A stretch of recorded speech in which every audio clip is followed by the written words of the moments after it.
caso Cláudio tende a se tornar o maior caso de ufologia brasileira?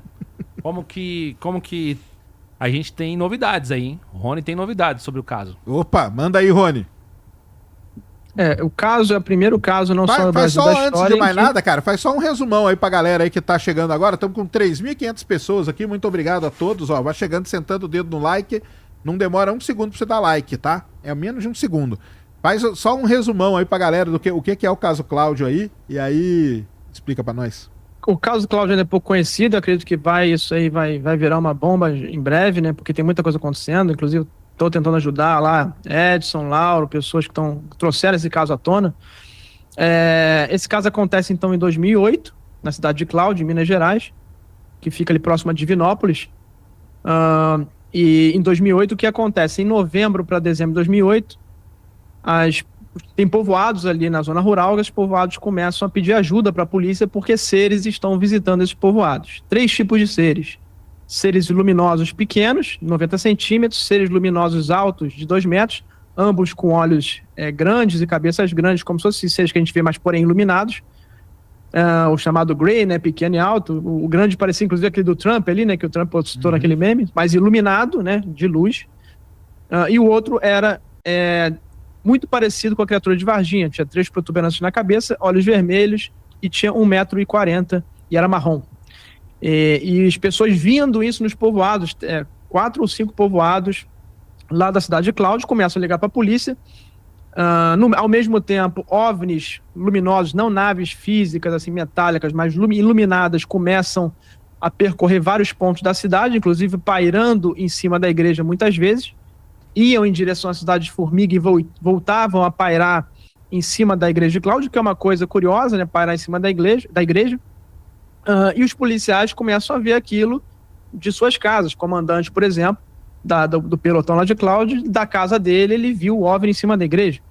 Então eles começam a fazer várias operações, foram feitas 26 diligências, 26 operações, em que eles não só viram de perto esses OVNIs iluminados, inclusive quase pousando, mas também encontraram com os seres, inclusive os seres induziram neles e nas viaturas e na iluminação da cidade, efeitos eletromagnéticos e neles efeitos fisiológicos, como cansaço, fadiga, confusão mental, não conseguiam pegar a arma e etc.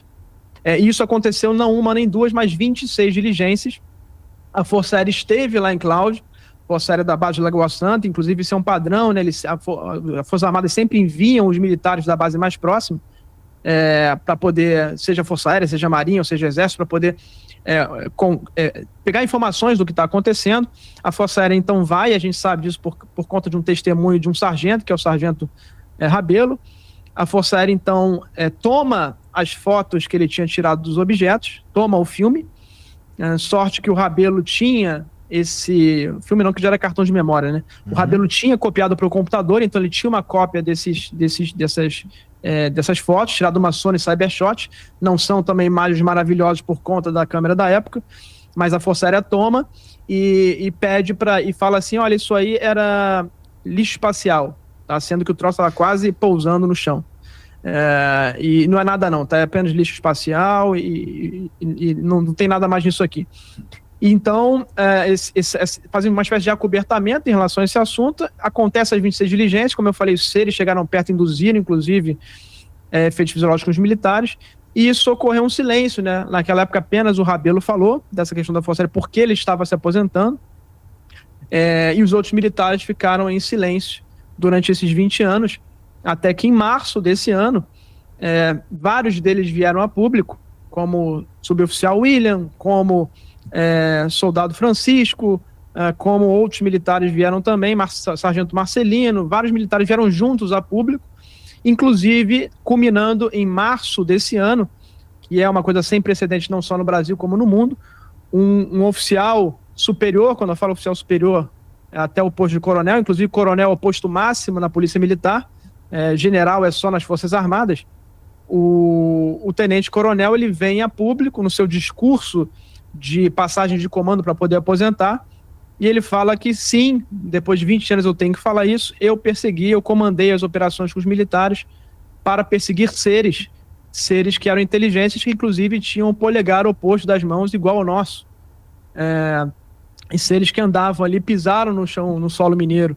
E ele revela isso, então, nesse discurso, sem entrar muito em detalhes, mas é impressionante porque é um discurso oficial, uma passagem de comando da Polícia Militar em uma instalação numa base militar, na presença do seu comandante, que é um coronel, na presença de membros das Forças Armadas que vieram prestigiar o evento e na presença dos seus colegas fardados e ele fardado também. Então isso é uma coisa que nunca aconteceu na história no Brasil e no mundo.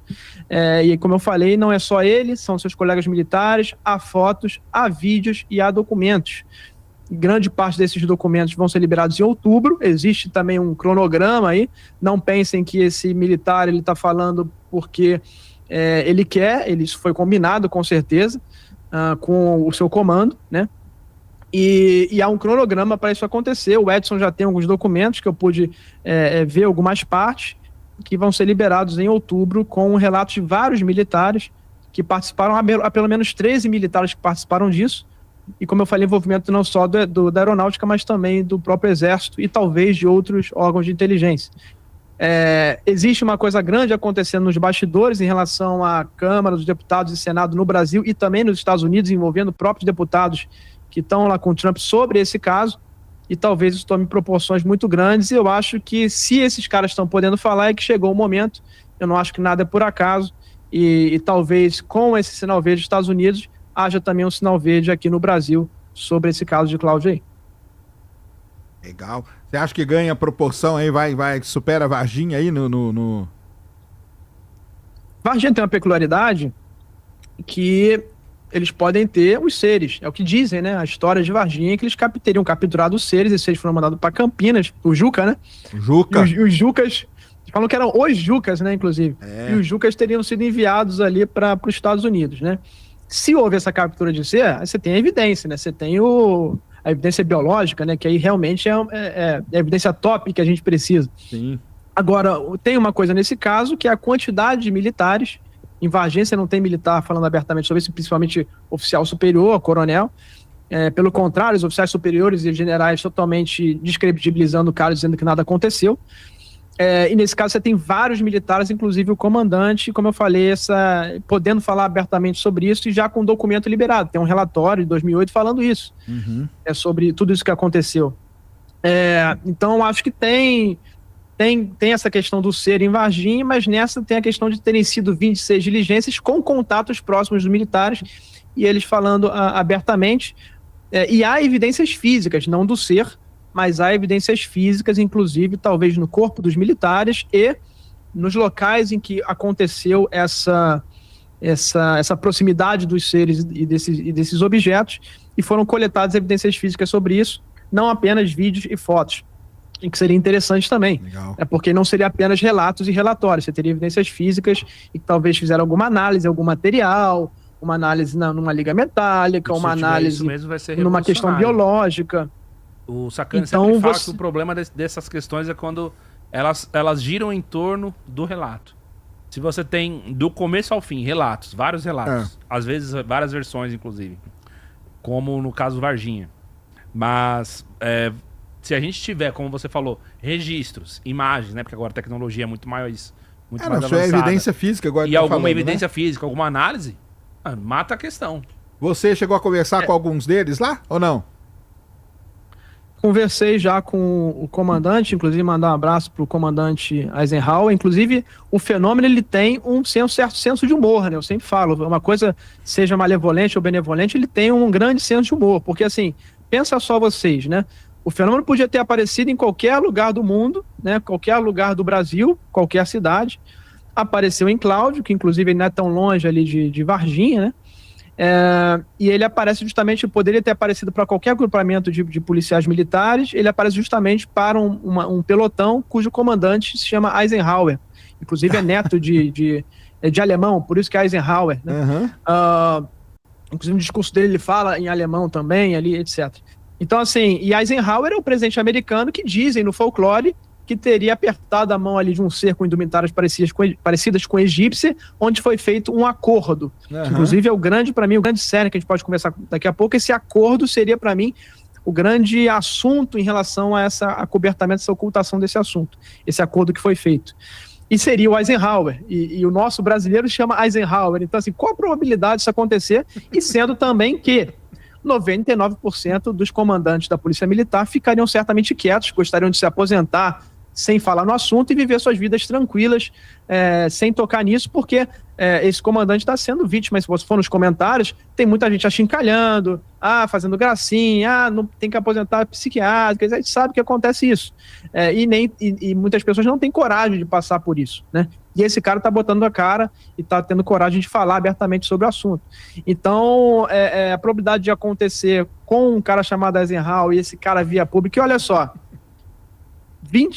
uma das hipóteses é que o próprio fenômeno, ele controla a sua revelação e ele tem uma visão a longo prazo. Por quê? Qual a probabilidade desse cara se aposentar no mesmo ano que o Trump está fazendo a revelação, né? É muita coisa assim acontecendo, muita coincidência de baixa probabilidade acontecendo ao mesmo tempo. Então, e ao mesmo tempo, como vocês falaram, né, tem suspeita de uma possível pandemia, talvez uma possível cataclismo, uma possível IA aparecendo. Elon Musk fala que a IA geral vai vir aí daqui a pouco, tudo junto, revelação OVNI e tudo junto acontecendo, né? Então, são coisas que a gente fica coçando a cabeça. Será que são realmente coincidências? Aí, ó. Mas o Sacani tem perguntas aí sobre o caso Cláudio. Do caso Cláudio? Cara, o caso Cláudio eu conheço tão pouco, cara. O que eu conheço é que eu conversei com o Edson, né, cara? Não, eu acho que é um caso muito legal. O jeito que tá... Eu acho, assim, minha opinião, assim, sincera, é que eu acho que o jeito que tá sendo tratado o caso Cláudio tá sendo muito melhor do que foi tratado o caso de Varginha. Pra mim, sem dúvida nenhuma. Porque o caso de Varginha... Graças a Deus a mídia ainda não deu atenção, né? Então, tomara que fique por fora. Eu sei que é bom, talvez, às vezes, para pesquisa ter uma questão midiática e tal, mas ela pode se atrapalhar demais, entendeu? Porque aí entra por um lado, entra por outro, que eu acho que aconteceu ali em Varginha, foi isso também, cara, entendeu? A mídia veio com tudo por cima, tipo um rolo compressor ali, e aí começa a aparecer um monte de versão, um monte de coisa, E aí isso acaba estraga, né? O jeito que eles estão fazendo aí, o que o Edson faz, que o Rony faz, de ir lá investigar, conversar, pesquisar, e pega o relato de um e de outro, porque é muita gente, né? Talvez nem todos queiram falar, então você tem que convencer o cara a falar, entendeu? É um negócio que já aconteceu há muito tempo, vou tocar nesse assunto agora, pra quê, entendeu? Tô com minha vida aqui tranquila, vou... Então tem todo esse trabalho aí, isso eu acho muito legal, e eu manteria a imprensa, a mídia assim e tal, de fora o máximo possível, porque... Tem lá, às vezes atrapalha, não atrapalha? Varginha teve muito sensacionalismo, né? E teve a crença do ET, né? A crença, pra mim, a maior crítica que eu faço, e é uma crítica construtiva aos ufólogos, e óbvio que a gente tá falando de 96, muita coisa já mudou, né, daquele tempo pra cá, é que havia uma crença muito forte extraterrestre nos ufólogos. Inclusive o doutor Birajara, que saiu do caso, que hoje desacredita e tal, ele também combate isso, essa crença, e essa crença moldou o relato de testemunhas, né?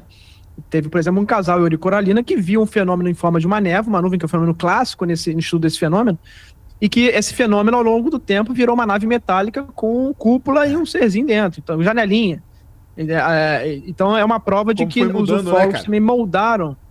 Foi mudando. Então, assim, para quê? Para poder você muda os fatos, você adiciona fatos para você caber na sua crença, né? Então queria se provar que era algo extraterrestre, aí começa a acreditar num relato que uma nave espatifou e um cara só que viu, uma nave que passa de dia em cima de uma avenida e só um cara que viu, você começa a falar que o NORAD disparou um laser para bater a nave, então você começa a colocar um monte de elementos que não tem evidência nenhuma, que alguém falou, para poder, porque isso aí cabe na minha história que eu quero contar. Então eu pego esse elemento que é interessante, coloco ali e começo a contar isso para todo mundo, falo para mídia, etc, escrevo livros, etc. Então eu acho que esse foi o grande erro, tá? No caso do Varginha, e que não está sendo cometido dessa vez, está sendo tratado com muita seriedade, está sendo tratado sem sensacionalismo, está sendo tratado, como eu falei, com uma questão de fazer um relacionamento com o Congresso, por exemplo, para revelar de forma responsável. Então, acho que muita coisa mudou, muita gente amadureceu ao longo desses 20 anos. Eu mesmo, obviamente, se eu tivesse em 96, certamente eu teria cometido o mesmo erro que os ufólogos naquela época, né? Porque era outra cultura, outro nível de amadurecimento em relação ao assunto. Então, a gente também não pode comparar 96 com 2026 e achar que é a mesma coisa, né? Mas sim, foram cometidos muitos erros aí.